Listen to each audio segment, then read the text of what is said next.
And then you get to look back, and it's opportunity for regret. But everybody knows we're better than what we just put out there on that field. And that all comes down to me. So that's my fault. And I'm going to do a better job in preparing you. I'm going to do a better job in continuing to push the standard. I'm going to do a better job. I'm trying to put you guys in a position to go play with speed and confidence.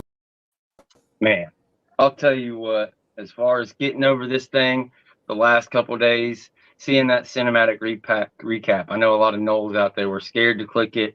It's been a tough couple of days getting over the loss, but hearing that end part, Mike Norvell giving that speech, it's like, that's all you want to hear. That's exactly what you wanted to hear.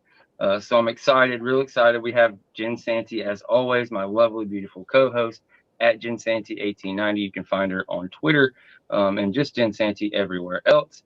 But our special guest today has a rather new YouTube channel. We've been lucky enough to have him. This is our second time. It's at Nolan with Nile right here on YouTube. Make sure you get over there and subscribe. He also owns a big-time cleaning company that is climbing through the ranks in the business world, NLS Cleaning. So welcome, your other job as a college football analyst. We're super happy to have you in here. Somebody that was a member of a championship front seven should make for a very fun conversation, if not necessarily the most fun Florida State talk we've ever had. Yeah, right.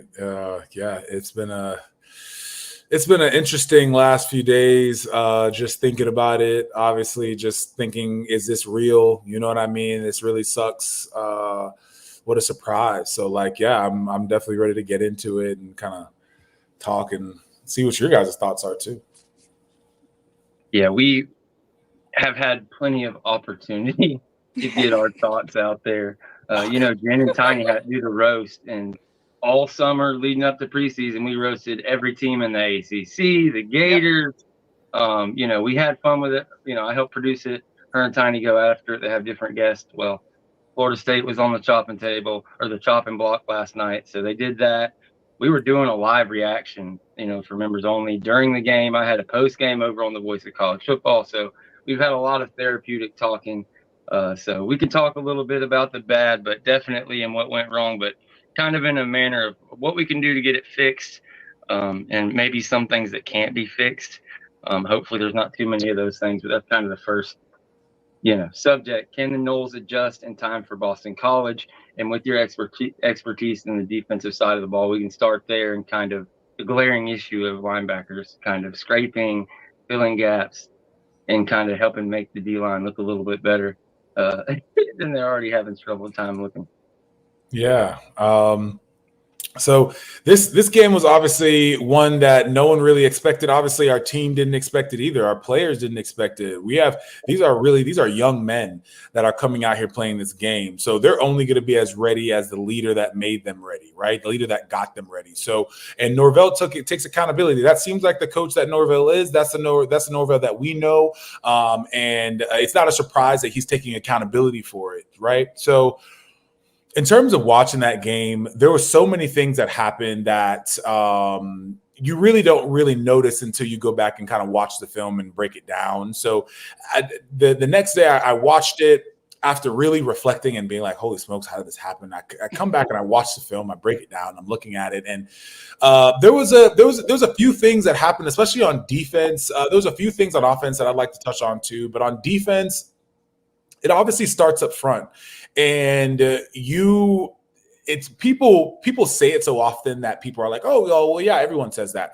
In real talk, it really does. Like, you have your studs and you have your real show out and flashy corners, which are obviously important, super important. But when we talk about the real heart of a defense, I hope everyone saw that the defensive tackle spot is probably one of the most important spots on the field, because if you cannot stop the run, the game is over. Go ahead and call it, right? Especially if our offense can't respond and score 100 points.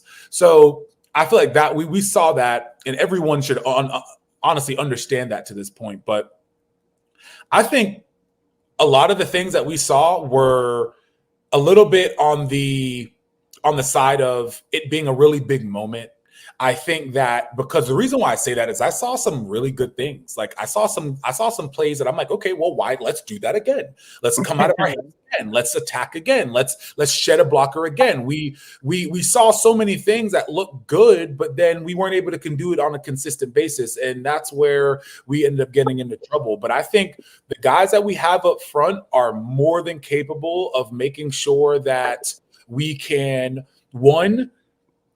hold the fort down on a double team. I think we can do that. I really genuinely think we can do that. I think we can also be able to stay on when it comes to those zones and be able to. It's just I think the footing wasn't there. I don't think we were really expecting them to run zone so hard. They were basically running out of there, and Jimbo did that a lot. So it was one of the things that we practice on a lot, which Norvell doesn't really do a ton. So if you're not necessarily used to seeing that zone and those linemen pick up and run almost to the damn near the sideline, it's really hard to keep up with that. And if you can stretch that defense out, and that's where you create those lanes. And if we can't do it up front, our linebackers are going to have hell time to scrape and fill those gaps. So I thought that was a really big issue, and it caught us off guard. I think a couple of our guys are obviously starting big time. You have all this press, all of this talk about these players, and I think you have such a big stage that if there is a psychological thing that can go on, it's going to be potentially not necessarily doing what you think you can do when the time is right? So I think that might have been a part of it as well. So our guys coming in and settling in and coming into back home and Boston, back home and playing Boston and Doak, it can give us a great opportunity for our guys to feel a little bit more comfortable and have a better opportunity to prove it to themselves. Because especially the time that I was there, State, Jimbo brought in so many speakers, so many like psychoanalysts in order for us to have these like things to help us like push through these mental blocks, right? Because they realize that a lot of it's all mental, right? You have the guy that comes in, he's 6'5", can run a 4.2, 380 pounds. Play worth a crap, right? He just can't play because he can't get through that mental block. So I think if we can go in to this next game and really have an opportunity to sit back and be at home, I think we could really dial this thing in because of the good things that I saw. I thought Marvin Jones Jr. had a good game, a solid game. I think he played disciplined. I think he played aggressive. He had some really good pass rushes. I thought Joshua Farmers almost got to the quarterback one time on a really big third down play. Yeah, our linebackers, the linebackers have to do a better job with their fits. I really think that a lot of it was mental. We had a lot of mental mistakes there, and the defensive line didn't really do anything to help it. So I'm not a linebacker guy. I used to play linebacker in high school, but I haven't played in a while. Really watching, obviously, linebackers. You got some pretty good ones behind you in your time. You didn't really have to worry about it. Yeah, agreed. I don't really have to worry about it too much, but there are nothing but linemen that stand up. So they have a gap that they have to attack and they have to get. And if the offensive lineman doesn't have to double team because we're able to single block or we're able to rush, we're able to climb. Those linemen can climb almost immediately and get to those linebackers. And when you stretch it out towards the sideline, it grows so wide too. So the linebackers have a hard time filling and being able to like accommodate that. So I think with those few things involved, it ate us alive, and we weren't able to adjust. So we weren't able to adjust. I'm sure you guys hit more in your time, but one of the questions you hear from a lot of us that didn't play the game is, you think this is kind of an effect of not actually tackling, not having two-a-days and the live fourth quarter drills and things of that nature that you had? You're hitting the wheel and thudding, not going to the ground and all that. With this being a team of all new pieces and parts, like going into last year, those guys all played together. We added parts like Braden Fisk, but you had the same linebackers. You had three of the fourth thing. Like, just seems like maybe hubris on our part on the predictions, and maybe even as much as you wouldn't think so on Mike Norvell, but almost like maybe did he have more trust in Randy Shannon than he should have? Or is it just a bunch of kids who they made a mistake, and that's why Norvell took accountability? It's weird because they've seen it in practice. They've looked great. We've even seen Omar Graham last season have some good games and fire off. It just seemed like the linebackers were trying to catch him. And even when we get to the offense, on the offensive side of the ball, it seemed the offensive line were trying to catch the defensive linemen in certain times. It was just, they just weren't firing. And a lot of that was confusion, especially on Nine's part, but everybody. Yeah, a lot of it was confusion. A lot of it was, it looked like it was almost like a deer in the headlight situation in terms of like being able to see something and react to it. It was more like, all right, well, what's happening? Like I'm getting attacked more than I'm supposed to be attacking, which is what the linebacker is supposed to do. Defense as a whole is supposed to do. But I think on a macro level, looking at it from like the whole defensive standpoint, I think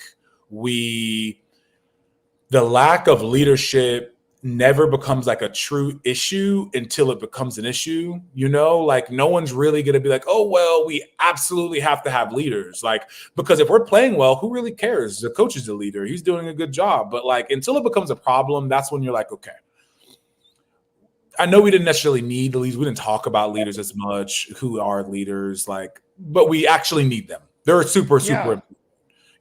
So who do we see as the leaders right now? Who do we see?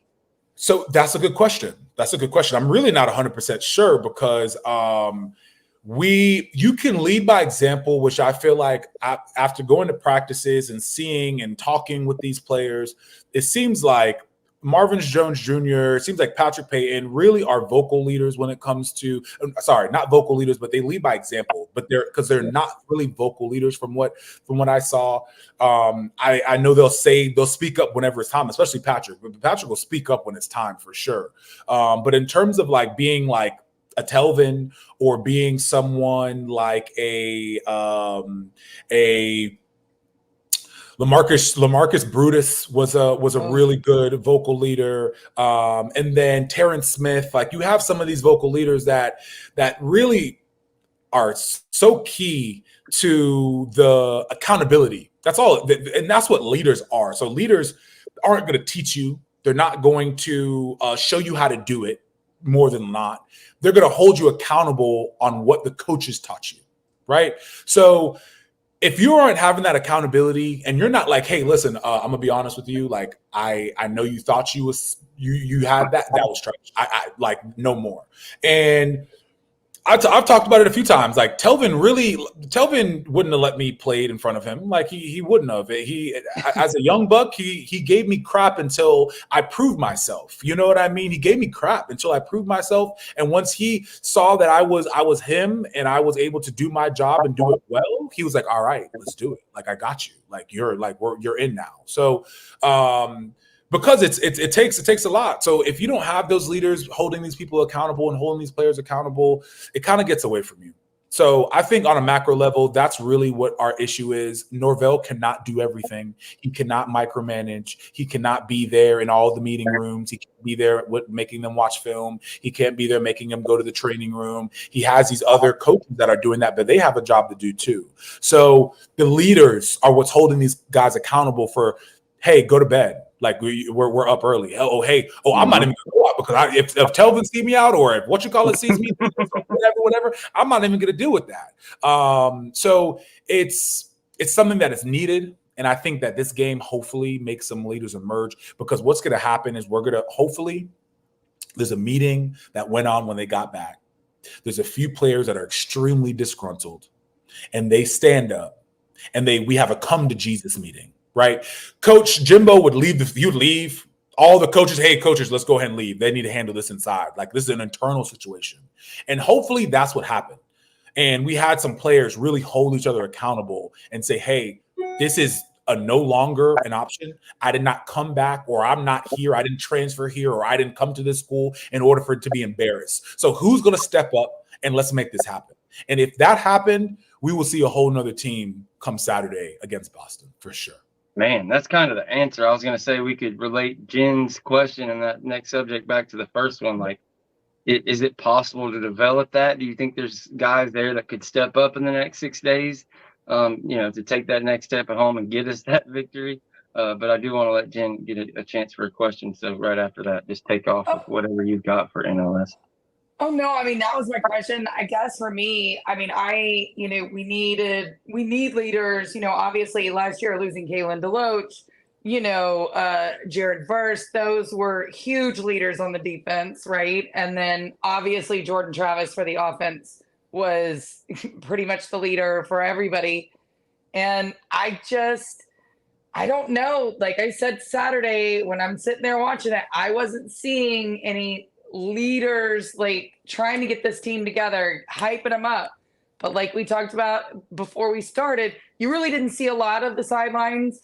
The only thing I really saw on the sidelines was really Ernie Sims getting excited and trying to get everybody hyped up. So I don't know. I hope that's true. And I don't know. I really do hope it's true because I do think that the players are good. They're good. And the coaching staff is good.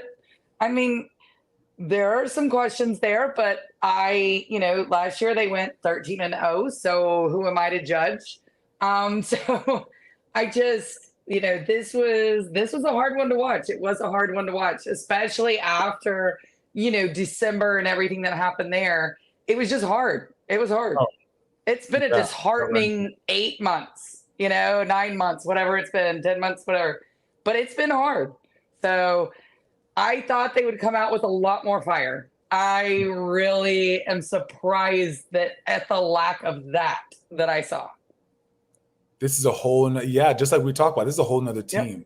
So the Mm-hmm. fire that was burned and fire that was coming out of these players, majority of them are gone. And some of them still have that fire, right? But if you don't have someone out there really like blowing and trying to build that fire and maintain that fire, Norvell can only do so much. So I think you saw a team that was affected. Obviously, the offensive line was the most that returned, but like you saw a team that got affected, but you didn't see the players that were truly affected by it because the players that truly were affected by it did not and were not able to get another opportunity. And a lot of them were playing as hard as they were because they knew that.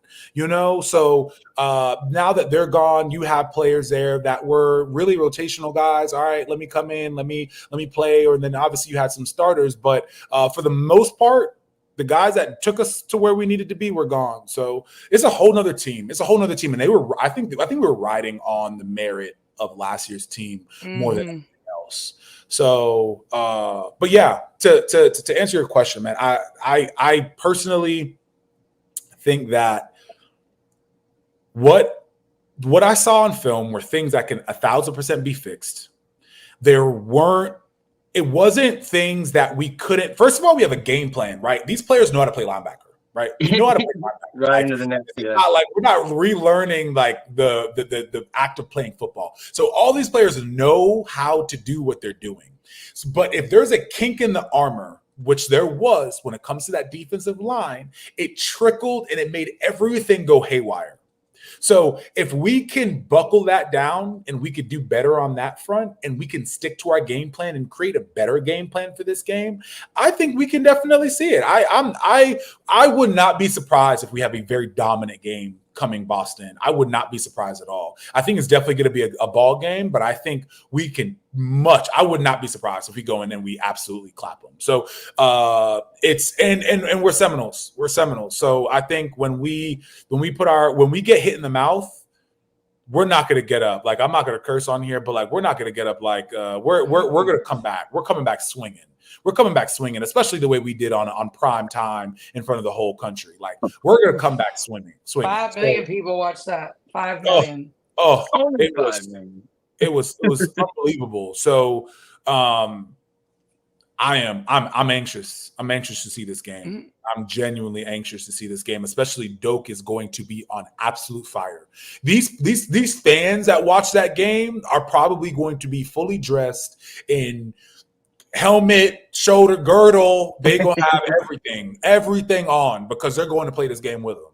They're going to go play this game with them because they know that they're going to have to be roaring in that thing in order to help us make sure that our guys are secure and the momentum is shifted to our side. So I'm looking forward to it. I got goosebumps right now. I cannot wait to watch this game.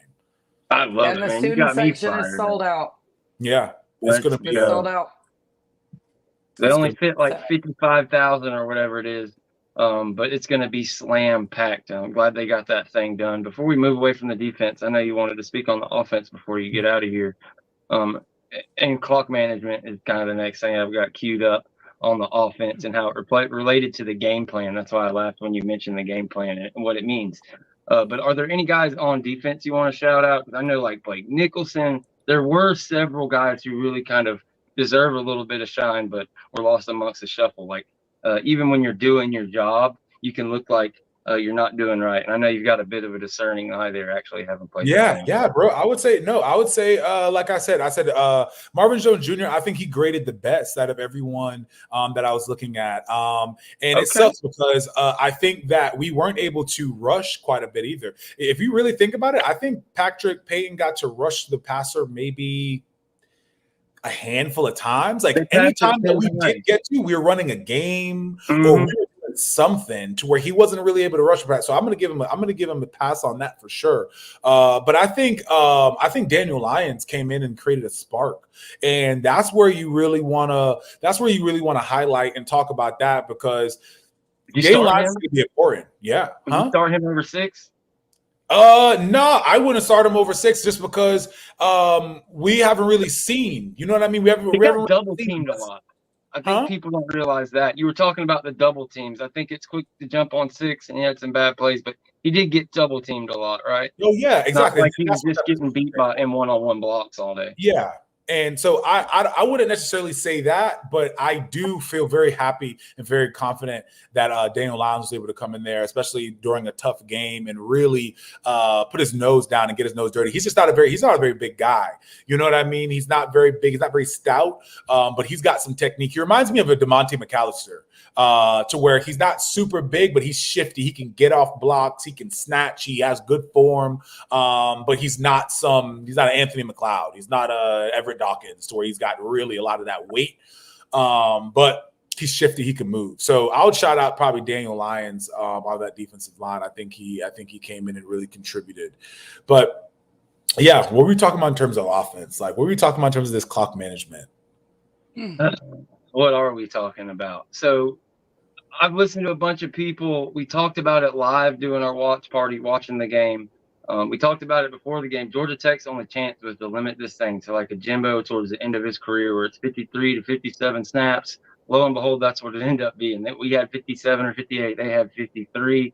You limit the possessions. But a lot of that was self-imposed. The end of the first half, you got all this time. You don't even start calling timeouts. I'm sitting there like, guys, they've got a plan. Chill out. They're freaking out, but they were right. Like, it seems like the summary, what people are coming up with, is he was just protecting the quarterback. They didn't trust EJU in the passing game, so they wanted to shorten the game too. They thought they were going to be able to get their field goal. They didn't think it was going to have to be able to be 59 yards, but they thought they were going to be able to score 24 and win.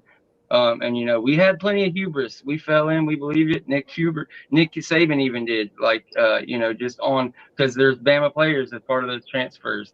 But, like, thoughts on the clock management, what the cause of it was. You think maybe is Mike going to eat his medicine and turn it around? Are we going to be more aggressive, or is it just kind of one of those things as a fan on the couch or even as an analyst, you have to just lump it up to that? That's what he does. It's been similar things like in his whole career is why I say that. Like his clock management and certain decisions have been dumbfounding, but it's one of those things where it's like, I trust you, man. Like you've gotten the wins and it's worked out. But yeah. Explain the logic to me, Niall.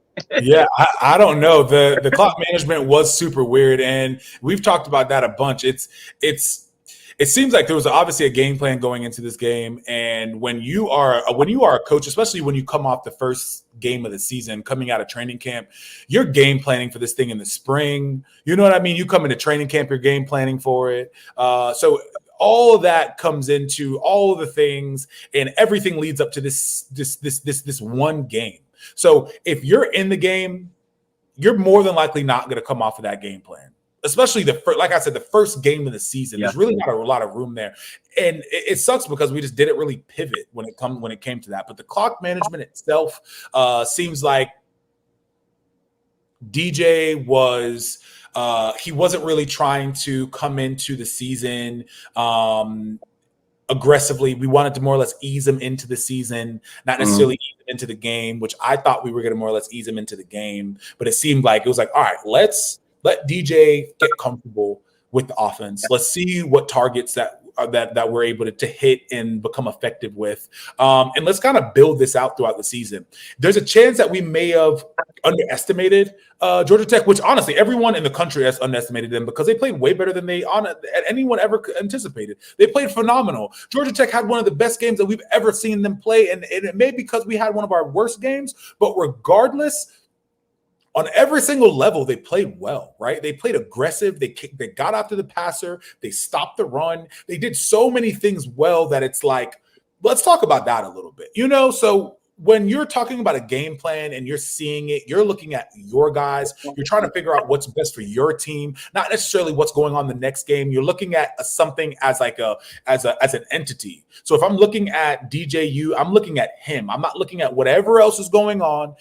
Especially I mentioned Jimbo a lot because obviously that was my coach. But if Jimbo goes into a game and he's like, hey, I'm going into this game to make sure that Jameis gets eased into this season, I don't really care what the hell's going on in the game. That's what I'm going to do.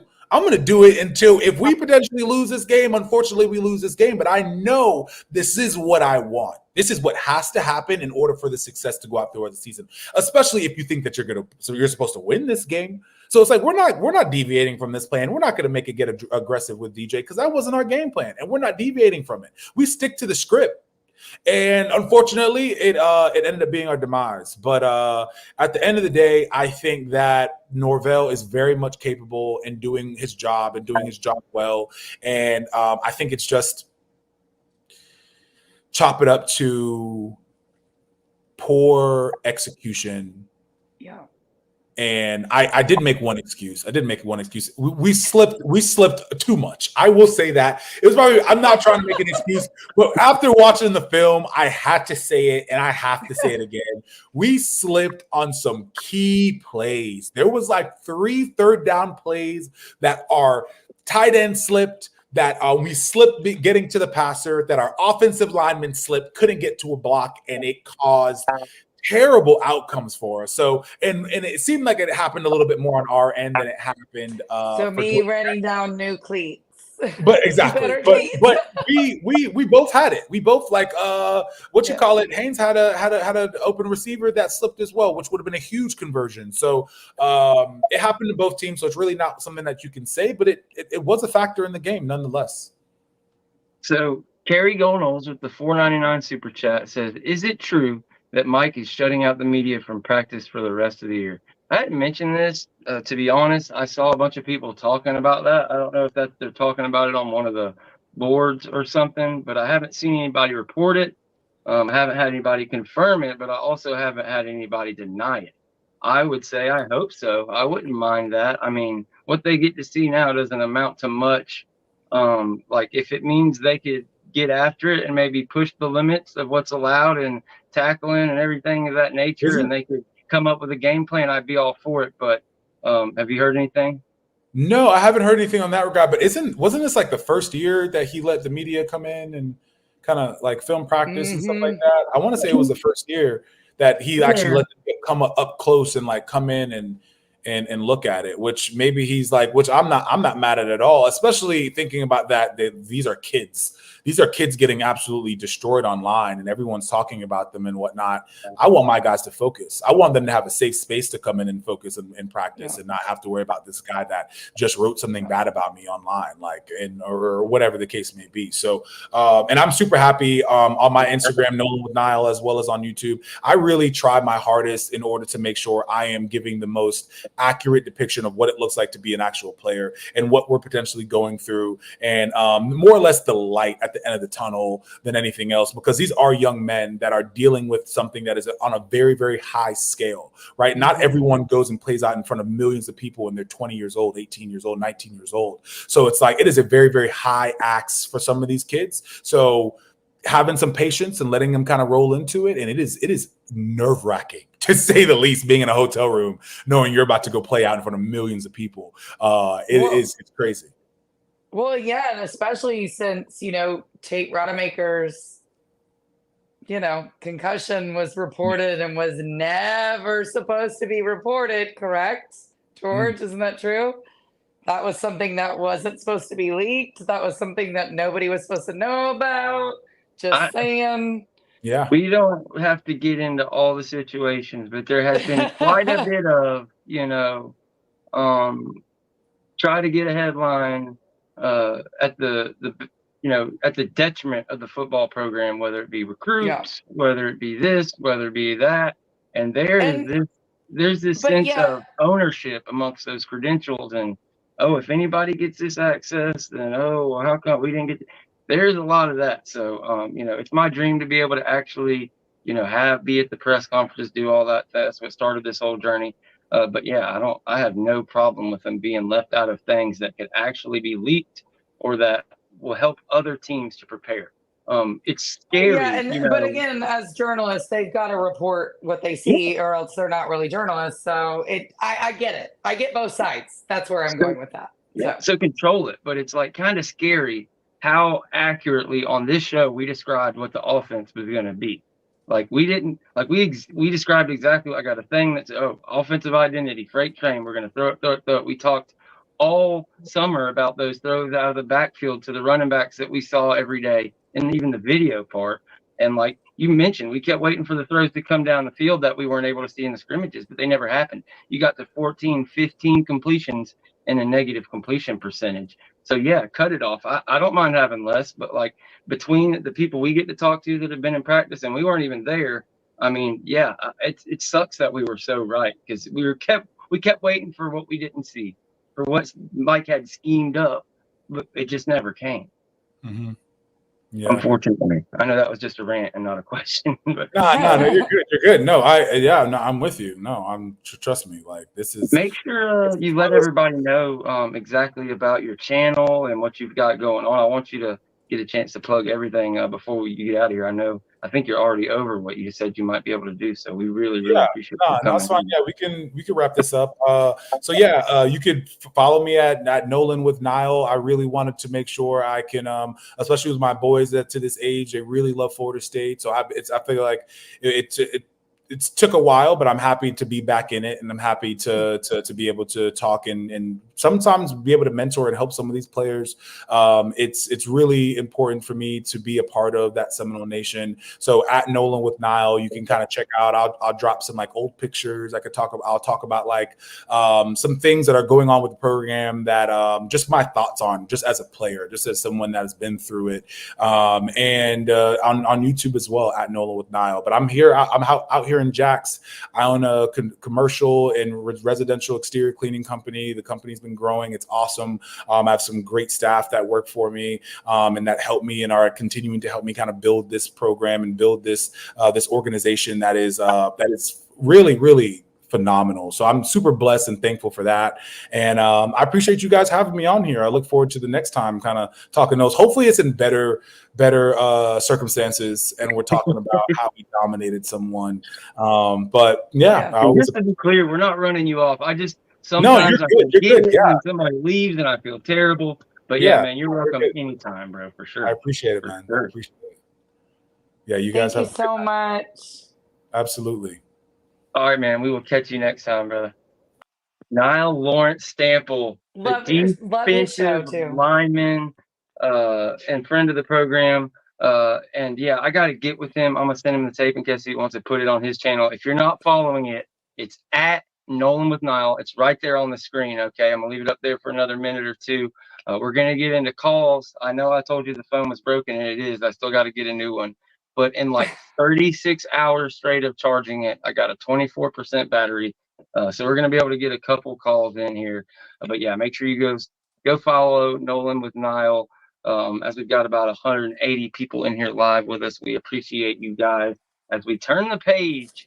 I've got one thing we didn't get into with him that we could talk about, or if there's anything you want to talk about before we get into the callers. How you think we're going to be able to handle old Thomas Castellanos? What do you think? What's the first move? You think they're going to spy him? What do you want to say about it? Or do you just want to go on a rant? Whatever you think.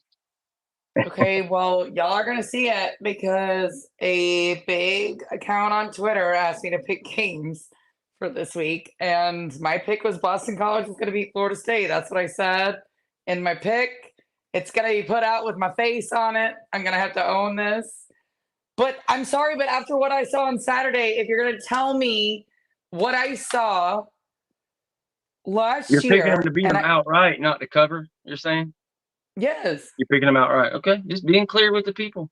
Yeah. I think the spread is ridiculous. Like, we're a big favorite. I don't buy big, it. huge. I mean, I get that, but like, no, I'm sorry. Yeah, it was just outright picks, but this was my reasoning for it.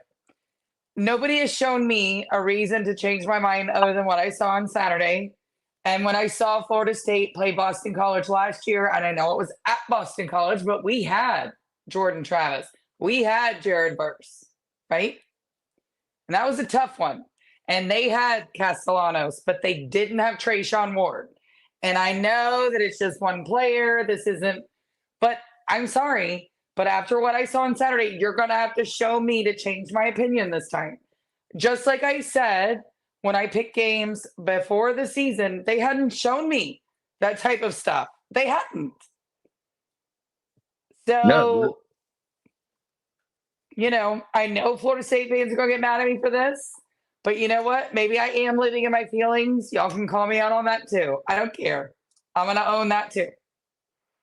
No, hey, it's fair. I think the 17-point spread is crazy right now. Crazy. I will say that I did find several things in watching film, some of the things we talked about, Nile, about that, yeah, I do think that we can get it together.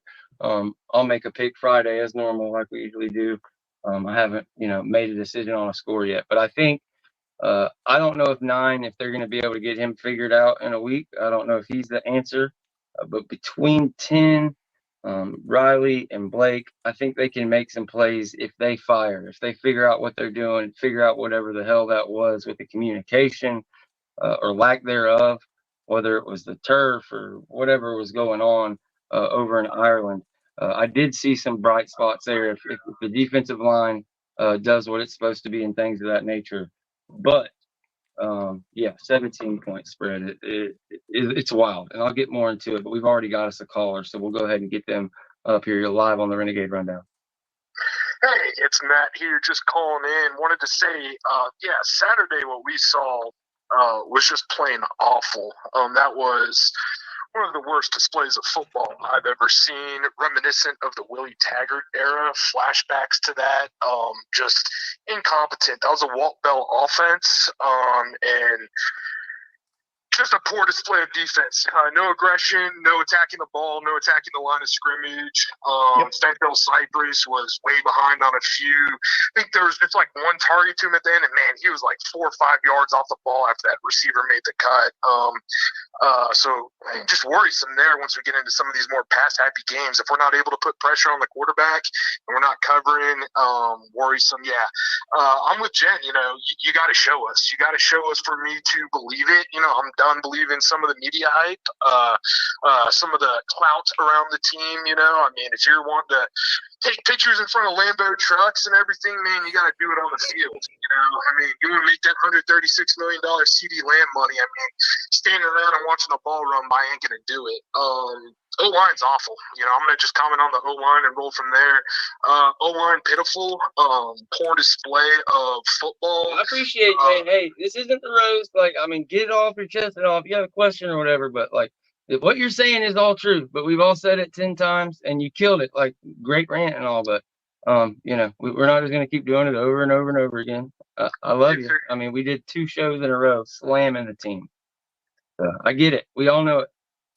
10-4. Then I guess my question is, do you guys feel or do you guys think we'll see some of the younger guys, maybe the Brock Glenn's, Cam Davis, maybe even a Julian Arbella? I don't know where his development is with Alex Atkins, but do you see a chance that some of these younger, more highly, rated high school recruits getting opportunities now that, I guess after BC we'll get a better gauge of where the year's headed? I'd like to see them get a little more. What do y'all think? Hanging up. Thank you. Great question, man. Great question.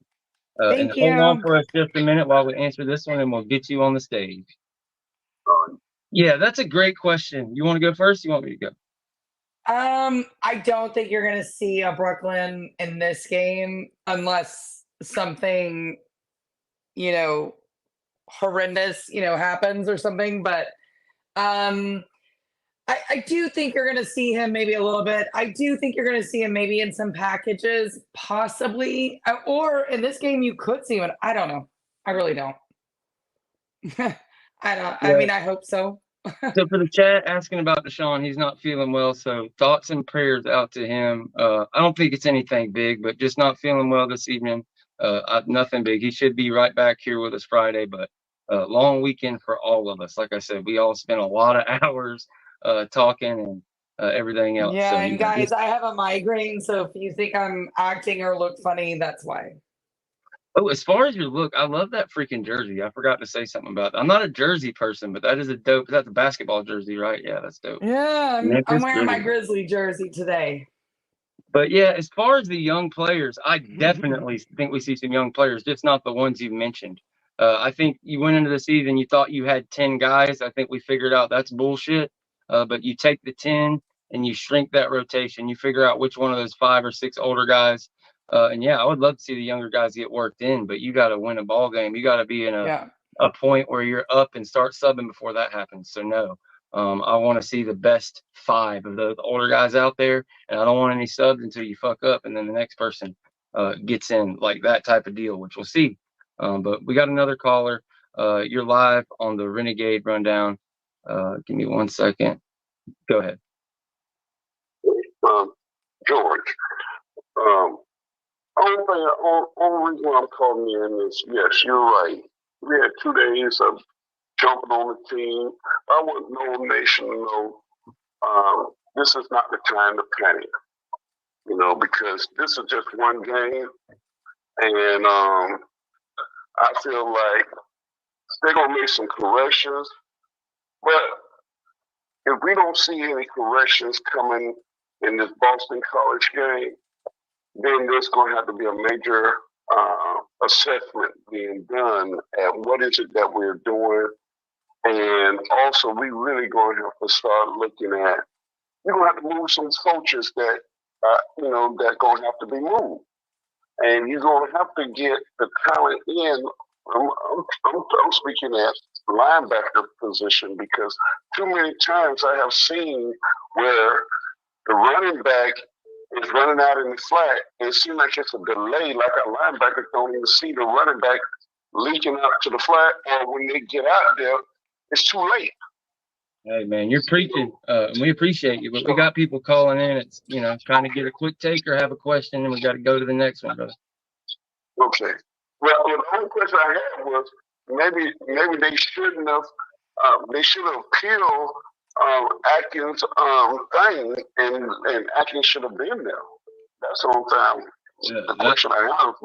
That's a good point. We talked a lot about that. I was pretty disappointed they went ahead. I figured they would at least tried to wait till next year. So I'm with you there, man. We sure appreciate the call.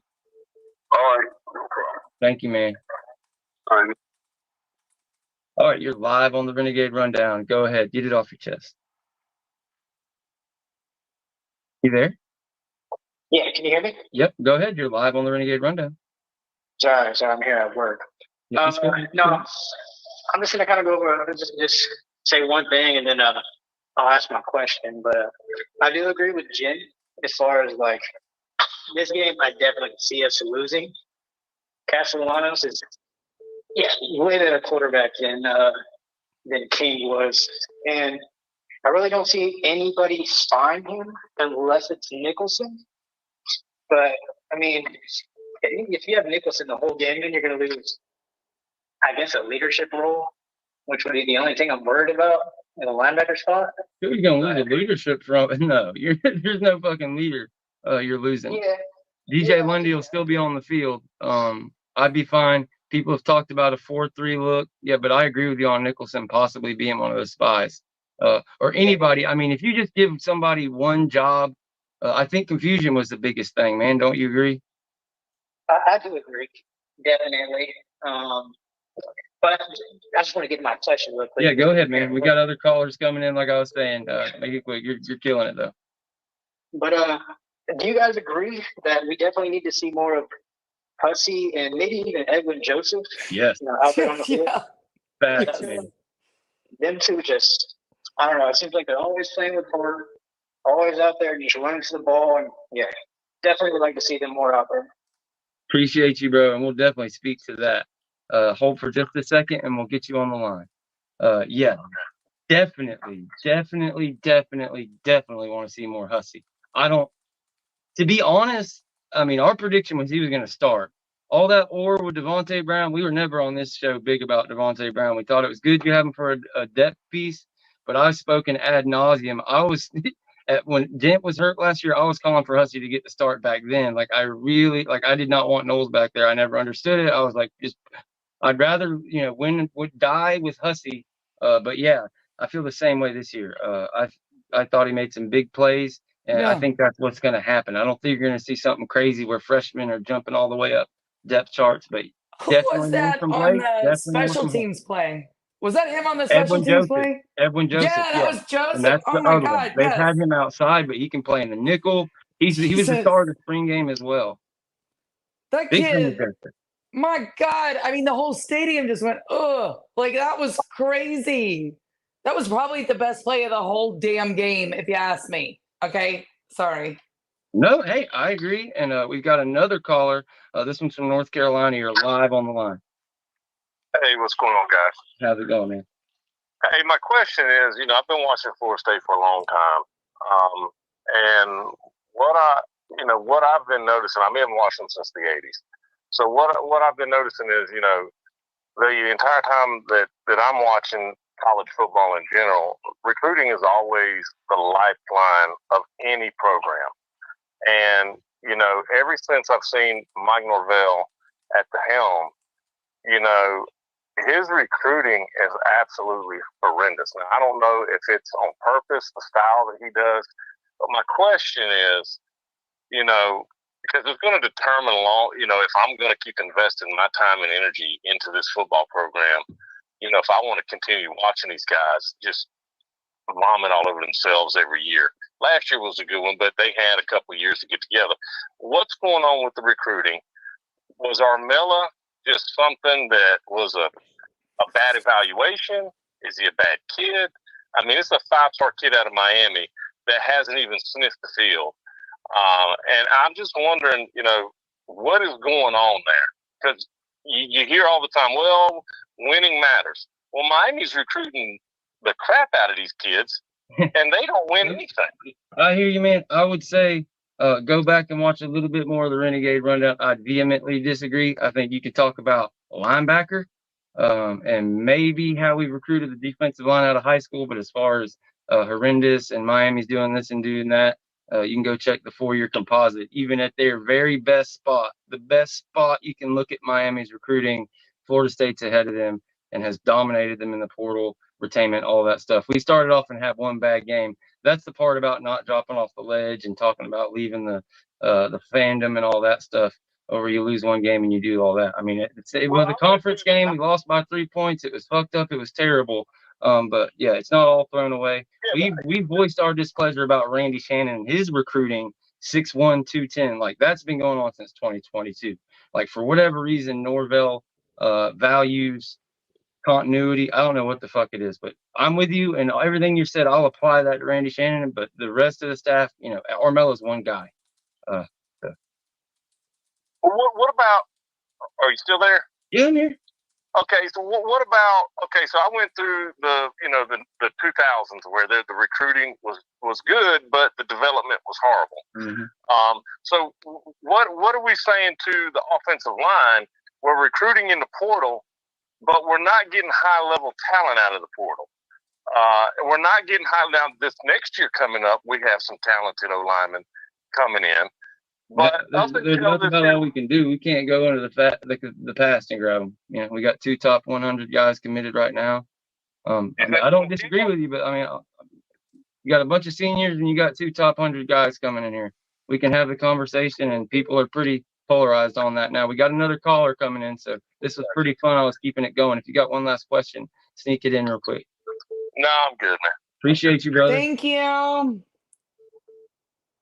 Man, this is we've never had a call-in segment like this, so I appreciate you guys. Just there's no long hold line I can put, so I can't. When people call in, if we don't answer it before it goes through, they miss out. So that's why we got to keep it pretty quick. But again, call back if you want. We're just gonna keep answering it till it stops ringing. But you're live on the Renegade Rundown. This one's from Illinois, unless these people just have track phones and shit. Nah, I ain't got no track. I wasn't talking smack about you, man. But thanks for joining. But really, I just wanted to say I think that we need to chill out just a little bit. Now, if we play like how we played against Georgia Tech against Boston College, then I'm all for New show. But I think that we need to just get back to the drawing board. It was just disappointing to see. That's probably the most disappointing game under Mike since we've gotten good. But I think we're going to get back on track, and I believe in the team now. Love to hear it, man. Love to hear it. Well, we appreciate you calling. You don't have anything you want to hear us talk about? Any questions before we let you go? No, I just appreciate what you guys are doing, though. Absolutely, man. Thank we appreciate you so tuning in. much. Yeah, man. Fired up. Some callers are fired up with some good points. Look, the recruiting, we have went at length and talked all about it. If you want to talk about positionally, Randy Shannon, if you want to talk about positionally, what's happened at D-line and, it's tough because you've got the guys committed right now. Myron Charles, rumored to be flipping to Texas. If that happens and we can't find somebody to flip him, Odell's like, I don't want to say a hyperbolic age, but he's not going to be there forever. A lot of these guys, we reported on it when it happened, when all these guys signed contracts. Like that's, people act like we flip-flop. No, Shannon signed an extension. We talked about it for a show or two.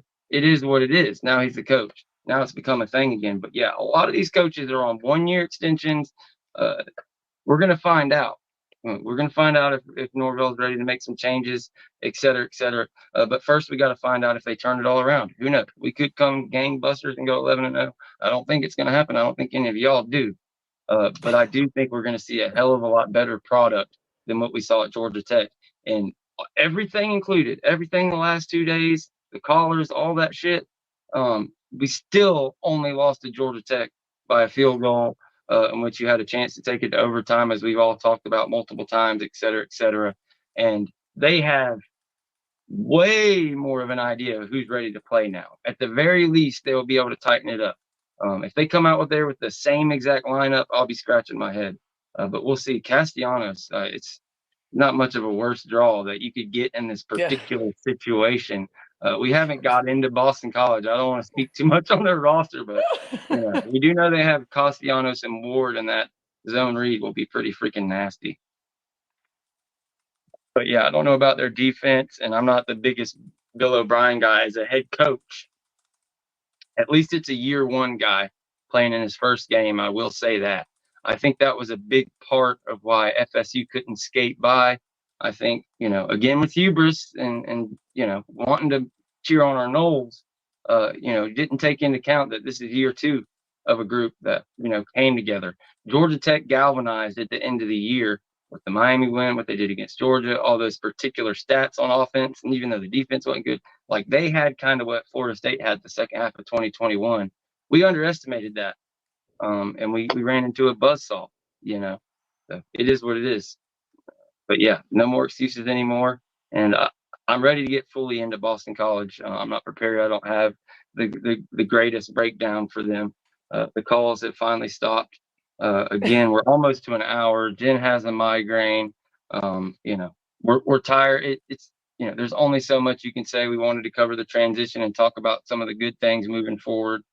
But yeah, so if you have any calls, you've got about another 6 minutes. Get some more calls in if you've got them. If not, if you're one of the people that was wanting to take longer, now's the time. You can get a whole nother 2 minutes. Now you can get in. So I mean, we've all been going since Friday, I guess. Kind of crazy every day, and that was hard to do. Especially when you work all day and everything like we all do. I get that. So it's just Yikes. But we Would have been a lot appreciate. easier with a win, wouldn't it? Oh, hell yeah. You think I wanted to go into those shows where I was getting made fun of? But no, I still did it. I still did it. Yeah, we're gonna be all right. It's crazy, you forget what it was like all the let up, and anytime you have a hiccup like this, you have flashbacks like, oh, this is it. We're going right down the drain. It's all crashing again, and we're gonna be looking for a new coach and all that. But try to remember Jimbo's tenure before it all went bad. Try to remember there would be an NC State game where shit just like this would happen. You'd go out there and it wouldn't make any sense. You have, the most talent in the entire nation, and you get dropped by an unranked team. Like, it happens. I'm not giving you excuses. I'm just saying, not the end of the world. This may not come out to be a Orange Bowl team, but if it can win 8 or 9 games, I'll be sane, and we'll have something to build for. And you'll have at least something to build for the next couple of years as the talent continues to sharply incline. Go ahead, Jen. Look, that's okay. This is what I was going to say. This is so much worse than even when Jimbo would drop a bullshit game like that to NC State, because the BCS did that. The BCS made in computers who would get in. They didn't think about Greg Sankey coming to ESPN and promoting his league. Still, Florida State could still, the BCS still picks. I'm not even talking about games, getting in right? the playoffs. I didn't even say anything about the playoffs. Oh, no. I'm talking about like bowl games. It could be an Orange Bowl year. This is what I'm talking about, though. Yeah. So not even that. Now you're looking at good bowl games with these assholes who only see SEC, couple 2 to 3 Big Ten, and then everybody else. I don't care what anybody says about this 12-team playoff. I don't give a shit. There's probably one ACC team going to be in, and you better be undefeated, and you better win the fucking conference. I'm sorry. You're a good run of 3 or 4 really good games before you get back into talking anything about playoffs. We can we're play not doing playoffs. Playoffs? Playoffs? Like, no, I'm talking about a bowl game. I'm talking about anything else. And all I'm saying is, yes, with the Jimbo Fisher era, you might have had that NC State game, but you still could have squeaked into an Orange Bowl because you won the ACC, right? That's where I was going. This time around, you're not getting any of that. I don't understand the difference of what you're saying, though. You've got people deciding it. It's all in front of you. Like, you're just projecting, like you don't think this team can do it, is what you're saying. I'm saying nobody else will. You can't lose to a team like Georgia Tech in the ACC and think anybody thinks you're any good, because these are people doing it, and all they see is SEC and Big Ten. That's it. Oh, yeah. The playoffs, anything to do with competing with a power two. Until you start doing something, we're hoping for 8 or 9 wins. Jen runs the Shadow Cats. They are the girls that entertain recruits for the Memphis Tigers basketball team. Can you get Penny to sign some shoes for me? Sincerely, KP, aka Tiny CEO. That is a dope jersey. Like, I was staring at it I kept wanting to say something when we had NIL or NLS in here. I didn't want to interrupt the interview, but that is a dope jersey for sure. What are the y'all so mean to me? Shadow Cats. What exactly is the Shadow Cat? It's nothing. He's making something up. He's starting a rumor here. Okay. He's starting a rumor. Not Tiny Hat. Oh shit, we got another caller. Is that Tiny Hat? You're live on the Renegade Rundown. Hey, I'm gonna make it short and simple. What I seen Saturday was straight punk ass. They need to dig down deep, do some soul searching, and we're gonna find out what kind of team we had Monday. Like I said, I enjoy y'all's show. Peace out. Appreciate it, man. Thank you. Short and sweet and very fair. I'll say that's fair. I almost missed that thing. I got my phone on silent, obviously, but looks like I did miss a couple callers. Damn it, I'm sleeping on the job here. No, I only missed one. Let's see if we can get him back on the line. Somebody from Ohio is calling in. But yeah, he said facts there. He snuck in another roast of the team, but he spoke facts. Did you have a question for the Renegade Rundown? Your message for Oh no, you're a freaking voicemail. Forget it. Jen got all the connections, says Tiny Hat. She definitely does. Definitely does. There's no doubt about that. We're right here at an hour. So, bam, y'all can try to squeeze in one more call. Is there anything that you've been thinking about or had on your mind that we need to address before we get out of here and get ready to come back Friday for Boston College preview? Anything for me? I mean, I don't know. I think Is there my mind is somebody so else? blank. I think I'm so blank. Y'all, my voice is going. I am just sitting here like, what in the 2 world is full going days on? off, baby. We got 2 days off. Aren't you happy? No, because I still have to work. I have to work. I have a 6 o'clock meeting tomorrow. Oh, God, y'all help me. It sucks being I an need a adult. day It off really for is the sure. worst. It is the worst being an adult. Let's go back to It being really a kid. is. You could just be It a really kid is. and just have your intelligence. You could just, boom, drop out of, never mind. I'm not going to get into crazy podcast conversations. We love you guys. We're going to let Jen go get some rest. It was awesome having Nile Lawrence-Stample in here. Thank you for all your calls and questions. And we're coming back again Friday to preview Boston College. Make sure you like and subscribe if you don't mind. It's huge for the channel. And yeah, we'll try to have another blockbuster next time you guys come through. It's easy to abandon fundamentals. Easy to not communicate, not get the call. It's easy for those things to show up. And then you get to look back, and it's opportunity for regret. But everybody knows we're better than what we just put out there on that field. And that all comes down